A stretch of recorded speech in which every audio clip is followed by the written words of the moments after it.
If you are unfamiliar with Valkyria Chronicles, it was first released on the PlayStation 3 in 2008 and later re-released on the PC with updates and previous release DLC. It was followed by two sequels, Valkyria Chronicles 2 and Valkyria Chronicles 3. Both were only released on the PSP, and Valkyria Chronicles 3 never saw release outside of Japan. SEGA is releasing a new Valkyria game in Japan later this year, and it's obvious that Chronicles Remastered is a way for them to gauge some new interest in the franchise in the West. But is it worth a $30 release?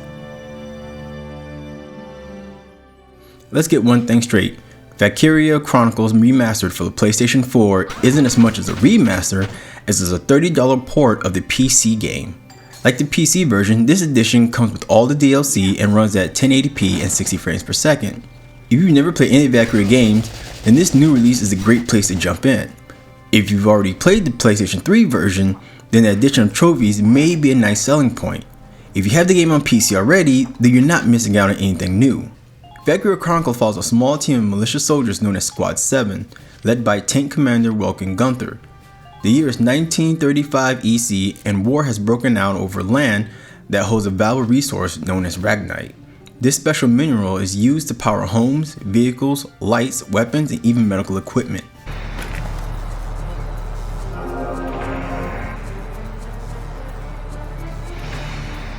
When the East European Emperor Alliance, also known as Empire, begins attacking the people of Gallia for their Ragnite-filled land, the country's militia is forced to fight in what was known as the Second European War.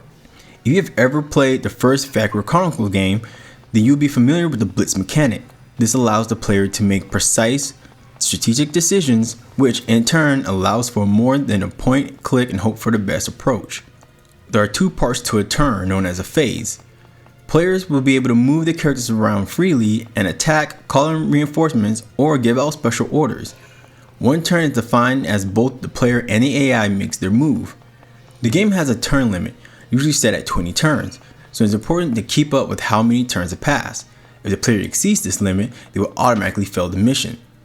Depending on their class, a character can move a certain distance. For example, scouts have a lot of action points and can move further than any other class, whereas snipers have a very limited AP and can barely move around the map. During each turn within a phase, a character can move around freely and attack once per turn. This can be overlooked depending on the character's class, however. Scouts and shock troopers have unlimited ammo and can attack multiple times as long as the player has turns to utilize them. Other classes like the Lancer has a set amount of ammo that will refill after each phase or if an engineer hands them extra. As the game story progresses, new options and upgrades become available. There are plenty of things to unlock. New weapons, armor, information, orders, skirmishes, and medals earned after meeting certain milestones. Once unlocked, the player can train their soldiers by class to level them up and gain new abilities. Since it's by class, everybody who is in said class will receive the experience, even if they are recruited later into the game. Valkyria Chronicles Remastered still has some issues within the game mechanics. Because the game plays by chance at times, it's possible to miss or get hit by game-turning moves. At one section in the game, my tank was being attacked by a Lancer. The game registered the attack as a miss, but the Lancer rocket ended up hitting one of my soldiers that was near the tank. Needless to say, that character was taken out. These kind of frustrations are few and far between, so when it did happen, it was highly noticeable. This can become an issue because the game features permadeaths. So if one of your squad members runs out of health, you have 3 turns to reach that person before they die for good. The AI can be a little wonky.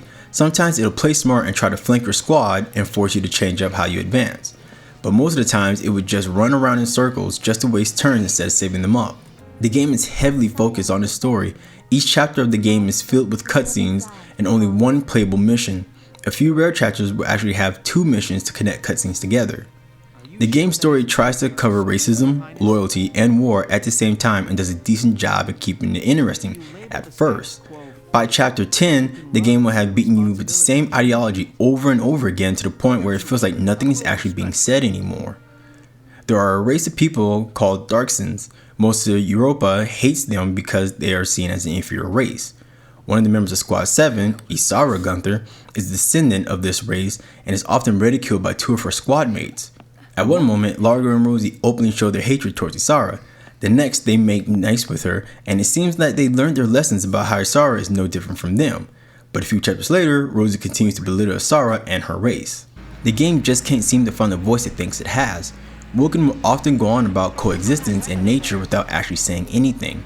He just keeps finding different ways to repeat himself, and that's honestly Valkyria Chronicles Remastered's biggest fault: the overstuffed, preachy dialogue and story. You don't see the war take an actual effect on the characters. They never really change or really grow. Valkyria Chronicles Remastered offers a fun, challenging strategic game with interesting characters that have some of the most uninteresting repetitive dialogue. Valkyria Chronicles Remastered is just that, a remaster and not a remake, which is kind of disappointing.